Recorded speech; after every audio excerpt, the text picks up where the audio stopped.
के जो प्रवक्ता है वो आपको दे देगा। कंपनी के प्रतिनिधि कैसे करें ना? नहीं, मैं कंपनी का प्रतिनिधि नहीं हूँ।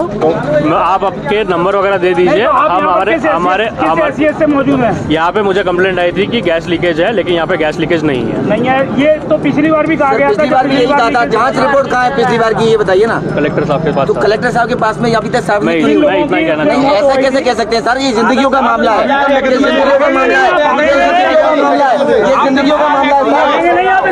ये बाहर नहीं सकते आप, ये बाहर नहीं सकते हैं सर, बाहर नहीं सकते आप। ये आपको जवाब देना होगा, आप जवाब दीजिए। जवाब देना होगा। पिछली बार भी आप मना करते रहे और 3 लोगों की जान चली गई। कौन जिम्मेदार है उसके लिए? आपको बाइट देना पड़ेगी, आपको जिम्मेदारी उठानी पड़ेगी अपनी। कौन उठाएगा जिम्मेदारी? 3 लोगों की आज फिर घटना हो जाएगी। कोई आपने कह दिया हम इसके लिए जिम्मेदार नहीं है। नंबर आपने क्या पाया? सब जांच चल रही है, सब कलेक्टर। कब तक जांच चलेगी साहब? 1 साल हो गया जांच चलते चलते। सारा कलेक्टर साहब के पास रिकॉर्ड है। आप कलेक्टर ऑफिस में प्लीज, आपसे दरख्वास्त है, आप उनसे पूछिए। आदर्श नगर में भी खुली लाइन पड़ी हुई है, गैस लाइन। आप लोगों के बस की नहीं क्यों डाल रहे हो लाइन है ऐसी? है लोगों की जान को मुसीबत में डाल रहे हो। हटा दो ना। थिंक गैस फिर हुई लीकेज, जिम्मेदार अधिकारी नहीं दे रहे जवाब, कॉलोनी वासियों में डर का माहौल। खबर फतेहपुर रोड शिवपुरी से है, जहां आज सुबह थिंक गैस लीक होने की खबर सुनकर कॉलोनी वासियों में डर का माहौल बन गया। हालांकि हम आपको बता दें, पहले भी इसी जगह एक बड़ा हादसा हो चुका है जिसमें 3 लोगों की जान जा चुकी है। आज सुबह नाली में से धुआं निकलते देख कॉलोनी वासियों में अफरा तफरी मच गई। उन्होंने इसकी शिकायत स्थानीय प्रशासन से की। प्रशासन मौके पर पहुंच उसकी जाँच की। जब मीडिया ने थिंक गैस के मैनेजर से बात की तो कोई जवाब नहीं दे सके। हालांकि एसडीएम नगरपालिका अध्यक्ष तहसीलदार मौके पर पहुंचकर इसकी जांच की बात कही है। देखिए रिपोर्ट। हमको गैस लाइन नहीं चाहिए।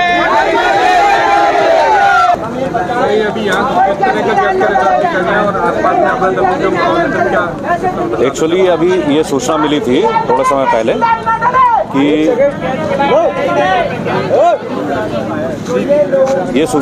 कि यहाँ गैस का लीकेज हो रहा है। मौके पे संबंधित विभाग और वो गैस कंपनी के लोगों को ही बुलाया गया। तो गैस कंपनी के लोगों द्वारा बताया गया कि जिस एरिया में ये आशंका व्यक्त की जा रही है उस जगह गैस की पाइपलाइन नहीं है, बल्कि वो दूसरे साइड में है। और पिछला एक बड़ा घटनाक्रम यहाँ हुआ था, उसके बाद से यहाँ गैस की सप्लाई बंद है, ऐसा कंपनी के जिम्मेदार अधिकारी ने बताया। एमपीबी के लोगों को ही बुलाया गया क्योंकि जो ये समस्या थी वो एक बिजली के पोल के नीचे हो रही थी। तो एमपीबी के टेक्निकल दल ने जांच के बाद ये पाया कि वो उसमें एक माइनर करंट लीकेज की प्रॉब्लम है। करंट लीकेज होने से हीट कंडक्टर का काम कर रहा है, जो पोल है वो नीचे हीट पहुंच रही है और उससे चूंकि वो पानी के सीधे संपर्क में है तो पानी की गर्मी के कारण पानी भाप बन रहा है। तो इस तरीके का टेक्निकल इशू है जिसको एमपीबी के लोग अभी ठीक करने का काम कर रहे हैं। थोड़ी देर में ठीक है। जो हादसा हुआ था उस समय भी जो दूसरी साइड की गैस का रिसाव हुआ था। पिछली बार का चूंकि मुझे बहुत आइडिया नहीं है, लेकिन इशू ये है कि पिछले बार ये करंट से इशू जोड़ा नहीं जा रहा था, इस बार सीधा इशू करंट का है। गैस लाइन हमें नहीं चाहिए, पानी की लाइन चाहिए हमको। पहले बैठ दो, पीछे होकर दोबारा दूसरा वीडियो बना लेंगे, उसमें थोड़ा साफ कर देंगे। इससे पहले कुछ टाइम पहले क्या नाम है? अभय गुप्ता मेरा नाम है। इससे पहले मेरे घर के बाहर हादसा हुआ था, उसमें 3 लोगों की जान चली गई थी। और आज भी फिर से यहाँ पे धुआं निकला हुआ है जो कि गैस कारण हुआ है। हम लोगों को यहाँ पे लाइन चाहिए नहीं, ना कोई उपयोग करता है। कृपया करके आप इसे बंद करवा दीजिए जिससे किसी की जानहानि ना हो। पानी की लाइन नहीं है अपनी इधर। आज लगभग रात से यहाँ पे धुआं उठ रहा है लगातार, और तब से फिर सब लोग प्रशासन आ गया। वो लोग कह रहे हैं हम कार्रवाई करवाएंगे, गैस लाइन वाले कोई जवाब नहीं दे रहे हैं। तो कई प्रक्रिया करके सीएम से हमारी निवेदन है कि जल्द से जल्द इसको बंद करवाएं। और हम लोग को चाहिए नहीं, खुदाई करवा के पूरा हटवाई दें यहाँ से। पूरा चेक करें। यहाँ पर कुछ दुकानें बंद कर दी गई सर, वो इसलिए कर दी गई है क्योंकि अंदर जब लास्ट टाइम जब एक दुकान घर खुला हुआ था, यहाँ पे हादसा हुआ था, वो पूरा ब्लास्ट हो गया था गैस के कारण से। इस चक्कर में उन्हें जाना पड़ा। ये जो जो रिसाव हो रहा है, क्या लगता है आपको साइड? अभी जब हमको पता चला था कि यहाँ से धुआं उठ रहा है, यहाँ बिजली का खम्भा भी लगा है और गैस की पाइपलाइन भी डली हुई है, जब लोगों ने बताया तो मौके पे हम लोग और पूरा प्रशासनिक अमला यहाँ आ गया। बिजली विभाग के लोग भी बुला लिए गए, एसडीएम साहब भी आ गए हैं, तहसीलदार साहब भी आ गए हैं, पुलिस के सारे विभागीय व्यक्ति आ गए हैं यहाँ पे।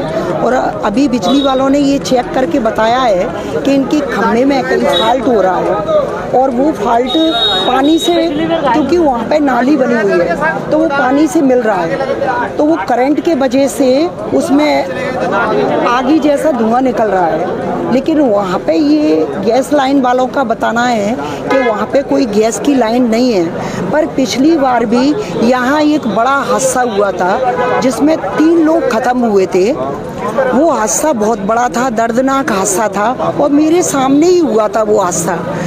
हमारे देखते देखते एक तरफ से आग चिटर पिटर होते हुए आई और दूसरी तरफ इतना बड़ा ब्लास्ट हुआ कि पता ही नहीं चला और 3 लोग घायल हो गए उसमें। तब भी गैस पाइपलाइन वालों ने यही बताया था कि हमारी यहाँ पे कोई गैस लाइन नहीं है और वो लीकेज नहीं हो रही। लेकिन जबकि इनकी गैस लाइन यहाँ पे है और गैस लाइन का क्या होता है, भले ही ये कहते हैं कि हमने प्लांट से बंद कर दिया, लेकिन पाइप में जो गैस होती है वो लीकेज होती है।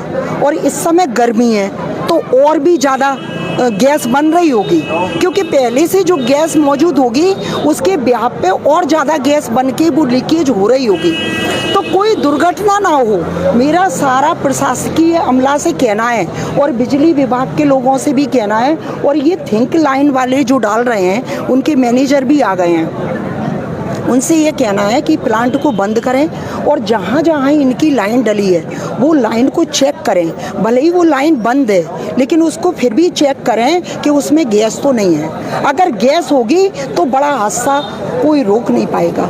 और इस हादसे को रोकने के लिए मैं इनसे निवेदन करती हूँ कि गैस लाइन वाले अपनी लाइन को बारीकी से चेक करें।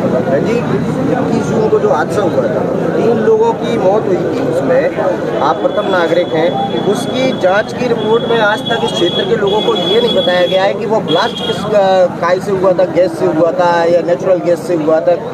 जो मरे थे उनके परिजनों को भी ये नहीं बताया गया है कि उनकी मौत किन कारणों से हुई थी। बिल्कुल सही बात है, ये अभी तक कोई क्लियर नहीं उनका बताया गया है। कोई कहता है कि बिजली से, पर मेरा जो मानना था, मैं उस समय मौके पे मौजूद थी, मैंने जो देखा था वो गैस के कारण ही आग लगी थी।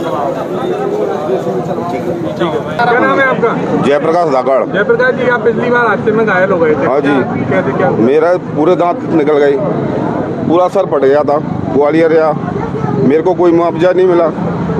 ये जो प्रवक्ता है वो आपको दे देगा। कंपनी के प्रतिनिधि की हैसियत से करेगा। नहीं, मैं कंपनी का प्रतिनिधि नहीं हूँ। आप आपके नंबर वगैरह दे दीजिए। हम हमारे हैसियत से मौजूद है यहाँ पे मुझे कंप्लेंट आई थी कि गैस लीकेज है, लेकिन यहाँ पे गैस लीकेज नहीं है। नहीं है, ये तो पिछली बार भी कहा गया था। पिछली बार भी यही कहा था। जांच रिपोर्ट कहाँ है पिछली बार की, ये बताइए ना। कलेक्टर साहब के पास। तो कलेक्टर साहब के पास में अभी तक साहब मैं इतना ही कहना नहीं, ऐसा कैसे कह सकते हैं सर? ये जिंदगियों का मामला है, ये जिंदगियों का मामला है, ये जिंदगियों का मामला है। ये बाहर नहीं सकते आप, ये बाहर नहीं सकते हैं सर, बाहर नहीं सकते आप। ये आपको जवाब देना होगा, आप जवाब दीजिए। जवाब देना होगा, जवाब दीजिए। आप बताइए। पिछली बार भी आप मना करते रहे और 3 लोगों की जान चली गई। कौन जिम्मेदार है उसके लिए?